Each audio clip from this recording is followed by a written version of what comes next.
and Henry from Perranporth. Good afternoon to you all. Good afternoon, Emma. Henry, what is Henry up to over there? Hello, Henry. Say hello. Say hello. Emma, how old is Henry? Tell me. Henry's 14 months. Okay, so... Oh, we've got a big, lovely toy pusscat and a monkey that he's instantly come up with the sign for. Let's, before we talk about Henry and how you guys got involved in Sing and Sign, Sarah, explain to me what it is. Sing and Sign teaches baby signing, which is basically teaching your child from 6 months old some gestures when you go about everything you do in the day. Having something to drink, having something to eat, having your milk, nappy changing, simple gestures which if they start to understand, and then eventually they can do back to you, so you can bridge the gap when they can't speak to you properly. So the idea that if a youngster, you say from 6 months old, is crying because they need their nappy changing, they want food, they can start to indicate that's what they want, so young mums aren't tearing their hair up. No, that's exactly it. With our first child, Lauren, who's now 9, she didn't speak till very late, and we just didn't know what we were doing. So when Billy came along, we used signing with him, and it was fantastic. He could tell us what he could see, and it's really interesting that you don't realise here you can be off on the tangent, and they're not talking about. They can be talking about something totally different. But no, it's really useful. It can honestly overcome all frustration. Billy did have tantrums, but they were because we'd said, no, you can't have another biscuit, not because we didn't know what he meant. Okay. So it's really good. I would think, not being a mum myself, but I would assume, Emma, that one of the biggest frustrations when you're getting to grips with motherhood is communicating with a child who can't speak to you. What do you want from me when all it can do is make noise and cry at you? Yeah, that's definitely the case. And as soon as I found out about Sing and Sign, it was definitely something I was interested in, to the point now I think the biggest thing is he can tell me if he's in pain. He signs ouch, and I think that's the hugest things for young mum. You know, to want to know if they are in pain. Everything else you can kind of deal with, but that's the biggest one. And he tells me if he's hungry, tired. Wow. So this, I would suggest, sort of revolutionises the way people are beginning to parent in Cornwall.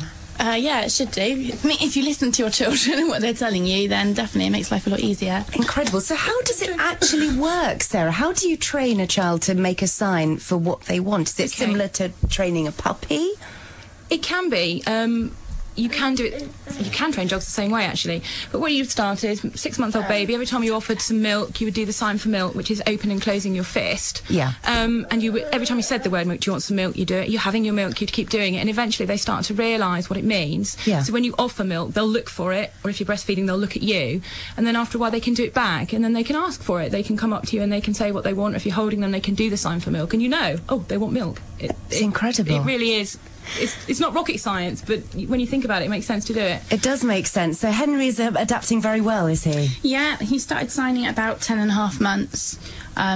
Since then, he's just sort of new signs coming along every day. He always says please and thank you. Really? And yeah, he's very good with his manners. And so are there signs for please and thank you? So you're sort of putting the words physically before they can actually say them. Is that the idea? Yes. Yeah. If you think about when you were at school and you were told to revise for exams, it was always said if you pictured what you were trying to revise, you would remember it. Well, this is the same. Children will remember something if they have something visual to look at. Yeah. So by giving them a sign, they are more likely to remember it than but just saying the word. And also, it will keep their attention for longer. Exactly. There was the most gorgeous moment. It doesn't work on radio, but when you put the toy monkey in front of Henry, and immediately he did the little monkey sign with his arms, so he's sort of gaining it. And are there more complicated things then as they get older, Sarah, there that you're taught? Henry's been doing stage 1 with us, and next term he's going to move on to stage 2, which is children from 14 months, and we start doing things like the colours, weather. Rather than just saying eat, we start doing food signs, like he's eating an orange at the moment, so we've got signs for all the fruit and things like that. And toast is quite a good sign. You have to jolt your hands up in the air quite quickly for toast. He likes toast. He signs toast. So it gives them a bit more, and we've got some children who are doing stage 2 at the moment have literally run out of signs. They sign so well. Wow. Some of Henry's friends are like that. They sign so well that their mum's like, what can we do now? So how are the signs made up? Is it anything to do with sign language itself? It is. All signs derived from British Sign Language. These are just simpler versions. Sing and Sign is based on Makaton and Sign Along, which is generally what is used for people with special needs, and it's also more commonly used in schools and nurseries because it's easier. British Sign Language is a language within its own right. I think it's like the second most used language in the UK, but because they sign whole sentences, it's not suitable for sign-supported speech, whereas we only sign one word per sentence. Henry just signed please. I don't know if you saw him. Did it? He signed please for some chocolate. Such a good boy. So it is compatible with any other user around the area. We do get some children with special needs who come to the classes. Of course, it's nice to them to be in mainstream rather than being in a special needs group. Much more inclusive if they can communicate with other children who don't have special needs, if they sort of have a universal language at that stage that they can share. And it's quite nice. Parents will come to classes and say, oh, my older child has a special needs child in their school, and they use these signs, and now they're using them at home. So it's still signing please. He is really wants this chocolate. Very polite. Now, we must say that Sing and Sign has got a very special award. Tell me a bit about that. Well, there is a website. It's www.whatsonfor.little1s.co.uk, and since last August, parents have been voting for the best activity for a child under 2, and they announced it a couple of weeks ago that Sing and Sign won the Gold Award. Wow. So we can proudly say that we are now award-winning Sing and Sign. And, wonderful. We are the best activity for under 2s, as Henry will tell you. He has been telling you. He seems to be thoroughly enjoying it. Emma, what would you say to other parents listening who've got under 2s that maybe it's something they should try? Yeah, I mean, it's definitely something they should try. I mean, I think, as well as everything else, it's just the socialisation of meeting other mums with babies your age as well, and they just love the music, so it's great for them. Yeah, so there's lots of singing as well, isn't there? Yeah, exactly, and I think it's up to you as well how much you take away with you. Yeah, we don't sit there and make all these parents take it all home.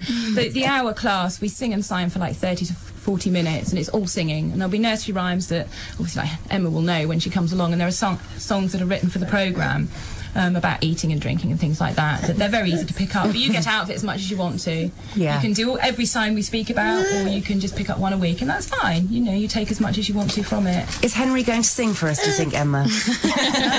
He might shout for you. He's having signing please. He is. Just every time holds his hand up and does that sort of, it's like a blowing a kiss motion for please, isn't it? Yeah. He's doing that every time. So good. He knows how to get the chocolate. Sarah, how can people find out some more information then about Sing and Sign classes in Cornwall? We have a website which is www.singandsign.com. Okay, that's got lots of information on there about baby signing.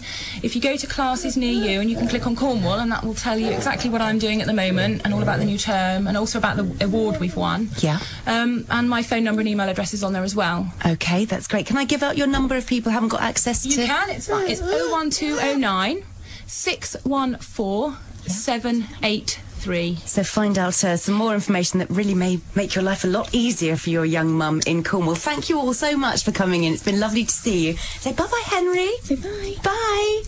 He's waving and smiling at me. You are gorgeous. Thank you all so much. He loves you.